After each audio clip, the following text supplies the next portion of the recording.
All right, welcome everybody to yet another special edition of the Dad at Arms channel. I'm your host, Dad at Arms, Colt. Today we got the full trailer reveal for Masters of the Universe, the movie trailer. So it's been an exciting couple of days. I did a teaser analysis yesterday, so I thought it would be fun to do a trailer analysis today. So without further ado, let's go ahead and jump right into it, and we'll start by showing off the trailer. All that stuff that only exists in legends and bedtime stories. Talking tigers, spaceships, and magic swords that can make a man as mighty as a god. Where I come from, that stuff is real.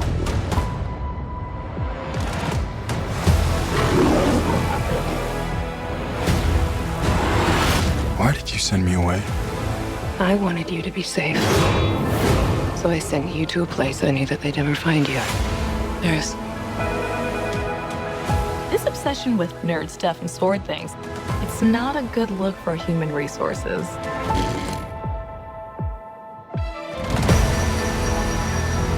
I know it sounds crazy, but that sword is gonna show me the way home.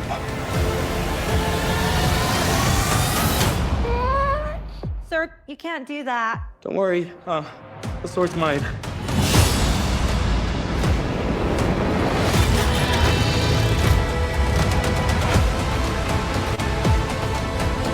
Hang on, it's about to get weird.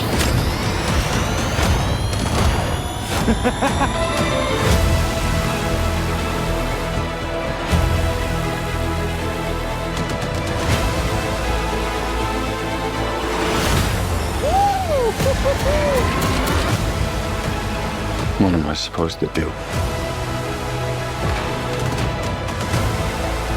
Take the sword. You protect them.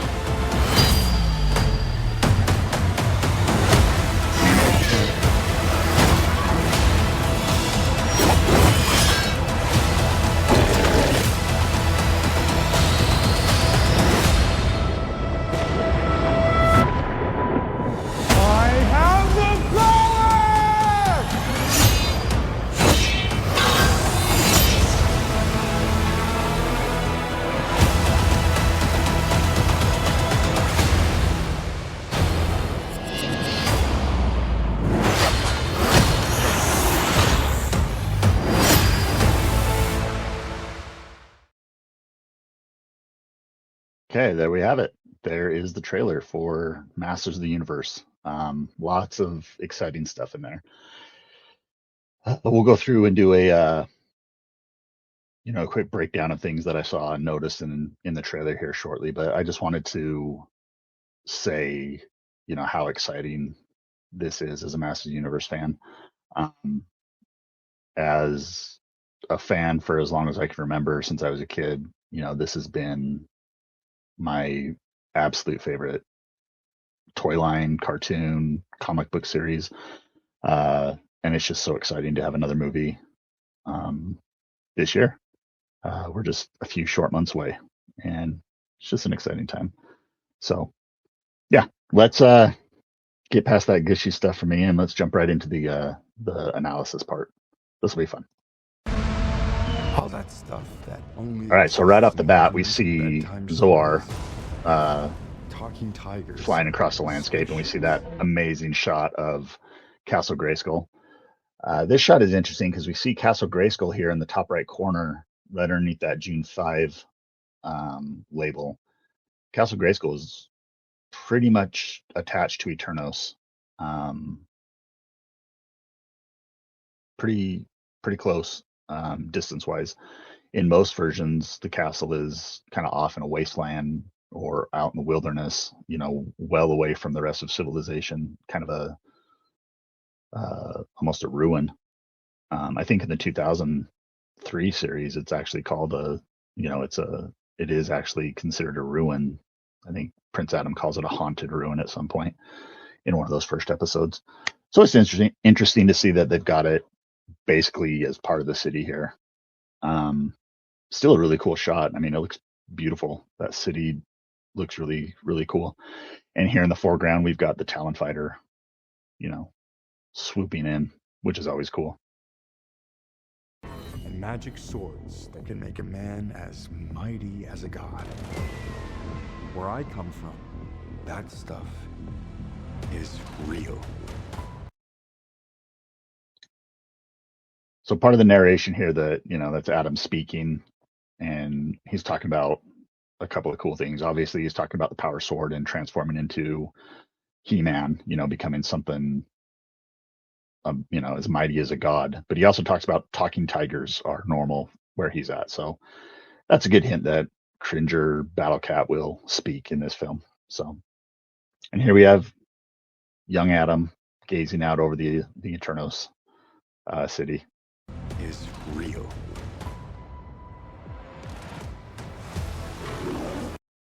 Now, one thing I do want to mention is this classic, MGM logo, lion roar. I really hoping that they've got such a good chance to replace that basic lion with Battle Cat and have him doing the MGM roar. I feel like if they don't add that in, that's a missed opportunity. It seems almost too perfect to not have that be a part of it. So maybe they'll surprise us with it. I was hoping we'd see it today, but. And then here we have an attack on the city. This looks to be early on in the movie, before young Adam is sent away to Earth. Why did you send me away? I wanted you to be safe. So I sent you to a place I knew that they'd never find you. Yeah, and there we have Queen Marlena whisking Adam away to Castle Grayskull to send him off to Earth. So and if you look real closely, they're right there next to that doorway on the left side of Queen Marlena. We see the sorceress. If you look closely, she kind of has a white gown on, but her sleeves have the blue and orange color pattern that we associate with the sorceress and with Zor. So it looks kind of like a mix of the Temple of Darkness, white gown sorceress, and her classic look, from the cartoon. So that's kind of our first glimpse we get of her. There's. And then we have Adam Glenn, he, him. This made me laugh. Adam Glenn. Glenn is the surname of his mother before she married Randor. Captain Marlena Glenn when she was an astronaut and crash landed on Eternia. The he, him, that made me that made me laugh because to me it's an obvious joke, alluding to Adam identifies as He-Man. So I thought that was cute. This obsession with nerd stuff and sword things, it's not a good look for human resources.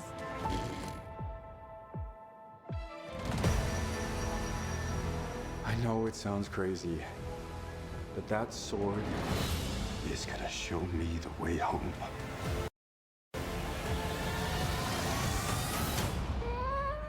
Sir, you can't. Now, there's a couple of things here that I wanted to talk about.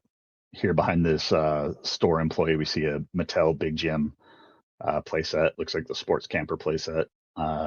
Big Jim was a Mattel brand, I believe, obviously well before Masters of the Universe. I think it was in the 60s and 70s, if I'm remembering correctly. But one thing about Big Jim is that it was kind of an adventure playset thing for boys, and it had all kinds of different things. But it had a jungle playset, I think, with the jungle cats, with a tiger and a panther and things like that. And the molds for those toys were reused to create the iconic Battle Cat and Panther action figures. They just reused the molds and flocked the Panther one and for Panther and repainted the Battle Cat one. So that's kind of a fun little mod. Do that. Don't worry. And then also, I don't know if you can see it, I'll make it a little bit bigger here. But kind of right here in the center above this guy in the plaid shirt on that top shelf, we see a sign that says, a display that says Torak, and it has a barbarian looking figure standing next to it. I'll throw a picture up here real quick, but Torak was a barbarian that Mark Taylor designed. And as we know, Mark Taylor did a lot of work on the Masters of the Universe line. He was a character designer, toy designer for the brand. And Torak was one of the inspiration points for He-Man.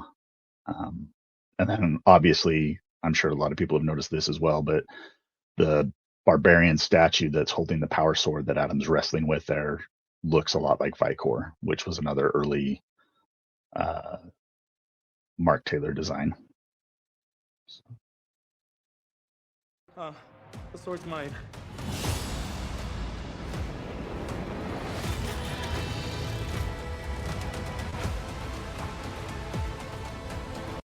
And here we have another quick shot of the sorceress. It's kind of hard to see because there's words in front of it, but we do see her there with her arms outstretched, and you can get a glimpse of the colors on her, you know, her cloak, her wings, you know, that blue and orange with the white.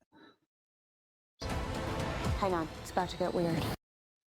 And then we have Teela and Adam heading off to Eternia. And I like, you know, we don't see a lot of it, but there's a hint that they have good chemistry, which is important to me as a He-Man and Teela fan. So hopefully we'll get to see a romance blossom between them.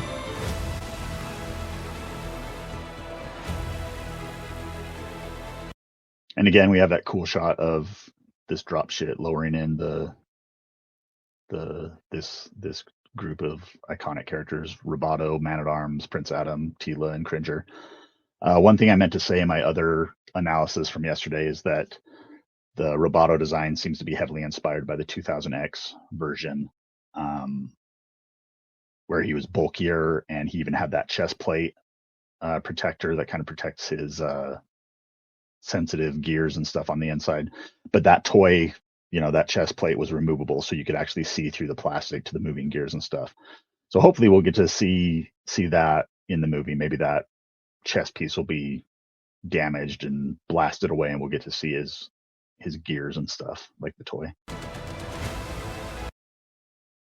Just another cool shot of Castle Grayskull as Adam, Cringer, and Teela approach it. Rotons, another shot of Duncan. Now this is really interesting. I'll go back for a minute, but since I've got it paused here, this looks like the caves below Castle Grayskull possibly, but the rib cages, the rib cage architecture above them and the massive skulls to the side made me think of the Battle Bones carry case that was part of the vintage toy line. So maybe we'll get to see Battle Bones in action. But let's go back just a little bit. Yeah, again, we just see that Roton, and we saw this in the trailer yesterday, that kind of assault on Castle Grayskull. This is what I wanted to talk about, though. We've got this scene of all these statues. They look like past kings of Eternia. And notably, one of the statues, the headless one on the right, is holding up a power sword. It's possible it could be King Grayskull, or a former, champion of Eternia.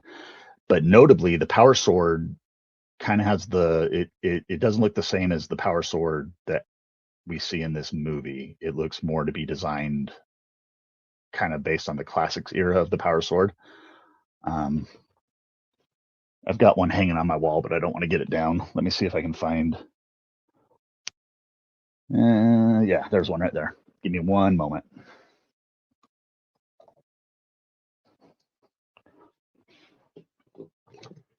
Oops, sorry. Didn't mean to bump it.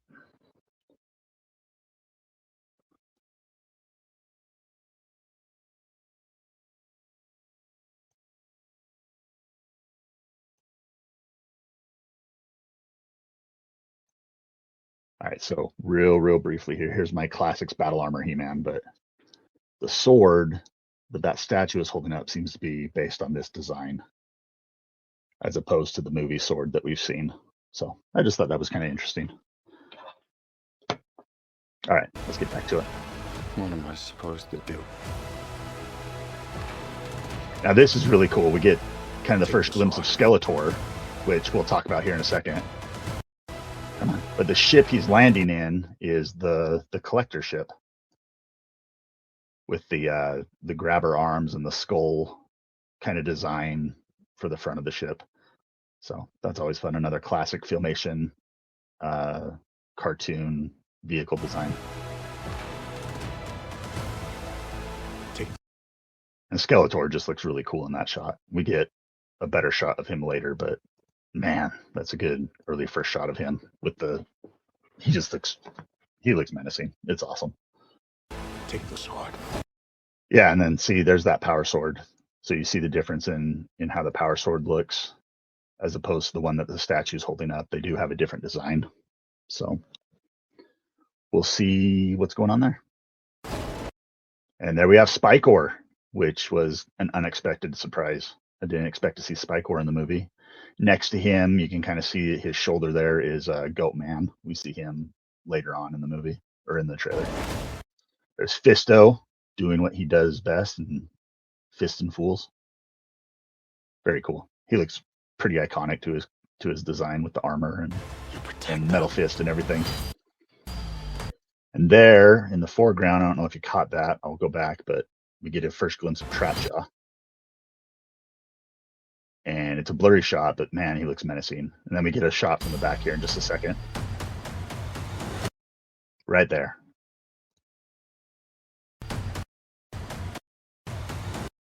Boom. There's Trapjaw. Looks awesome. Say what you will about the movie. A lot of these toy designs, when we get them in toy form, have the potential to be really, really cool. There's Beastman. That's another big reveal. A lot of people were, he wasn't part of the casting. We saw a lot of Goatman, but we didn't really see much of Beastman. But there he is. Man, I can't get it paused on the.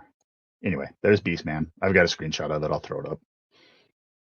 But definitely cool. Teela versus Evelyn. Another cool shot. They both look awesome. There's Allison Brie as Teela or as Evelyn, and we can see the back of her head there. She does have white hair. There's Cringer being pretty vicious. He looks awesome. Can't wait to see him in his full armor as Battle Cat. And then this is a really cool scene. It looks like Man-at-Arms using a jetpack to boost himself up to smash in the Collector. We'll see how that plays out for him, but definitely a cool shot. And here we go, guys. I have the power! I mean, come on. You cannot be mad about that. That is a fantastic looking transformation scene. The costume looks great, and He-Man in action, it's awesome. I love it.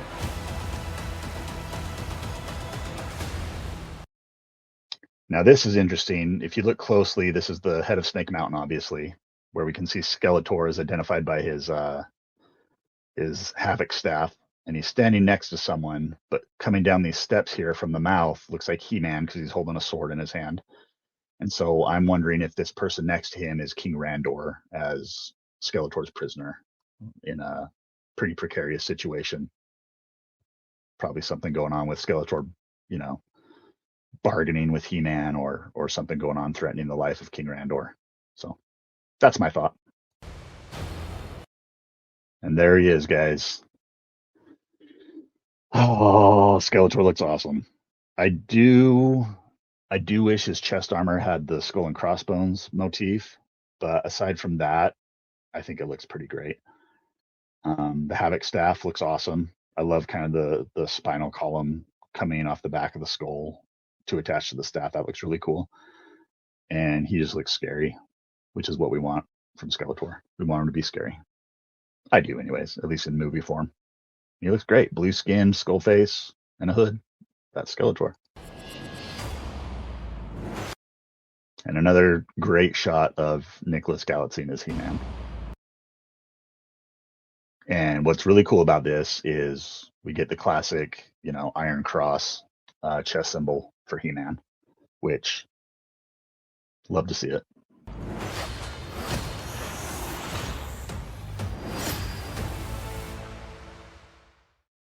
And there we go. We get that final look at He-Man versus Skeletor, and can't wait. Very, very fun trailer. Does a lot of things right. everything looks great in it. I like all the things that we're able to pick up. I'm sure there's plenty more that I missed. But it's all very, very cool.